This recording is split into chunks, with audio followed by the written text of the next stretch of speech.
ಎಲ್ಲರಿಗೂ ನಮಸ್ಕಾರಗಳು. ಎಲ್ಲರಿಗೂ ಇವತ್ತಿನ ಒಂದು ಹೊಸ ಅಪ್ಡೇಟ್ಗೆ ಸ್ವಾಗತ. ನಿಮ್ಮ ಮಧ್ಯೆ ಸೀರಿಯಸ್ ಇಲ್ಲ, ಹೊರಗಡೆ ಜನರಿಗೆ ಹಾಗೆ ಕಾಣಿಸಿದೆ ಅಷ್ಟೇ ನಮ್ರತಾಗಿ ಕಾರ್ತಿಕ್ ಸಮಾಧಾನ ಮಾಡಿದ್ದಾರೆ.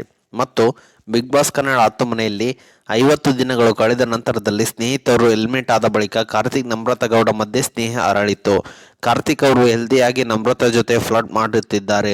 ನಮ್ರತಾ ಅವರು ಕಾರ್ತಿಕ್ಗೆ ಪ್ರಾಂಕ್ ಮಾಡುತ್ತಿದ್ದರು. ಆದರೆ ಇದು ಹೊರಗಡೆ ಕೆಟ್ಟದಾಗಿ ಕಾಣ್ತಿದೆ ಎಂದು ಹೆಲ್ಮೆಟ್ ಆದ ಸ್ಪರ್ಧಿಗಳು ದೊಡ್ಡಮನೆಗೆ ಬಂದಾಗ ಹೇಳಿದ್ದರು. ಈ ಬಗ್ಗೆ ಕಾರ್ತಿಕ್ ನಮ್ರತಾ ಅವರು ಚರ್ಚೆ ಮಾಡಿದ್ದಾರೆ. ಮತ್ತು ಬಿಗ್ ಬಾಸ್ ಕನ್ನಡ 10 ಮನೆಯಲ್ಲಿ ಕಾರ್ತಿಕ್ ನಮ್ರತಾ ಮಧ್ಯೆ ಸ್ನೇಹ ಶುರುವಾಗಿದೆ. ಕಾರ್ತಿಕ್ ನಮ್ರತಾ ಸ್ನೇಹ ಕೆಟ್ಟದಾಗಿ ಕಾಣಿಸ್ತಿದೆ ಎಂದ ಹೆಲ್ಮೆಟ್ ಆದ ಸ್ಪರ್ಧಿಗಳು.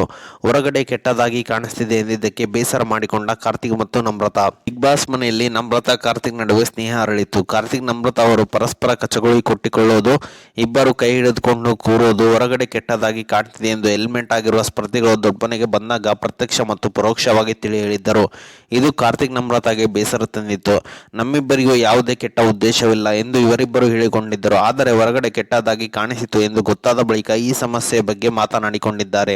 ಹೆಲ್ದಿಯಾಗಿ ಮಾಡಿದ್ದು ನನ್ನಿಂದ ನಿಮಗೆ ಬ್ಯಾಡ್ ಫೀಲ್ ಆಗಿಲ್ಲ ಅಂತ ನೀವು ಹೇಳಿದ್ದೀರಿ. ಇದು ಕೆಟ್ಟದಾಗಿ ಕಾಣ್ತಿದೆ ಅಂದರೆ ನನಗೆ ಸರಿ ಮಾಡಿಕೊಳ್ಳೋಕೆ ಬಿಡಿ ಎಂದು ಹೇಳಿದ್ದಾರೆ. ಕ್ಯಾರೆಕ್ಟರ್ ಜೊತೆಗೆ ಬೇರೆಯವರ ಕ್ಯಾರೆಕ್ಟರ್ ಕೂಡ ಸೇರಿಕೊಂಡಿದೆ. ನಾನು ಬೇರೆಯವರ ಹತ್ರ ಈ ವಿಷಯವನ್ನು ಕೆದಕಿ ಕೇಳಿಕೊಂಡು ಬಂದು ಹೊರಗಡೆ ಹೀಗೆ ಆಗಿದೆ ಅಂತ ಹೇಳುತ್ತಿದ್ದೆ. ಆದರೆ ನೀವು ಕ್ಯಾಮರಾ ಹತ್ರ ಹೋಗಿ ಒಬ್ಬರೇ ಮಾತನಾಡಿದ್ರಿ ಎಂದು ಹೇಳಿದ್ದಾರೆ.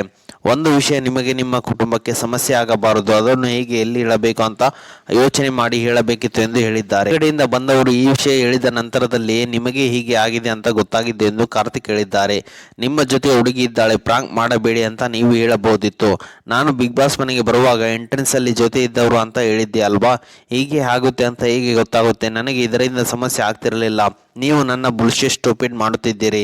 ಯಾರಾದರೂ ಒಬ್ಬರ ಬಗ್ಗೆ ಸೀರಿಯಸ್ ಇದ್ದಾರೆ ಅಂದರೆ ನಾನು ಫ್ರಾಂಕ್ ಮಾಡೋಕ್ಕೆ ಹೋಗಲ್ಲ. ಅವರು ಫ್ರಾಂಕ್ ಮಾಡ್ತಿದ್ರೆ ನಾನು ಹತ್ತಿರನೂ ಹೋಗಲ್ಲ ಎಂದು ನಮ್ರತಾ ಹೇಳಿದ್ದಾರೆ. ಮತ್ತು ನೀವು ಆಟ ಆಡೋಕೆ ಫ್ಲರ್ಟ್ ಮಾಡ್ತಿದ್ರಿ, ಹೆಲ್ದಿ ಫ್ಲರ್ಟ್, ಅದಕ್ಕೆ ನಾನು ನಿಮ್ಮನ್ನು ಫ್ರಾಂಕ್ ಮಾಡಿದ್ದೆ. ಆದರೆ ನೀವು ಅದನ್ನು ಸೀರಿಯಸ್ ಆಗಿ ತಗೊಂಡಿದ್ದೀರಿ ಎಂದು ನಮ್ರತಾ ಗೌಡ ಹೇಳಿದ್ದಾರೆ.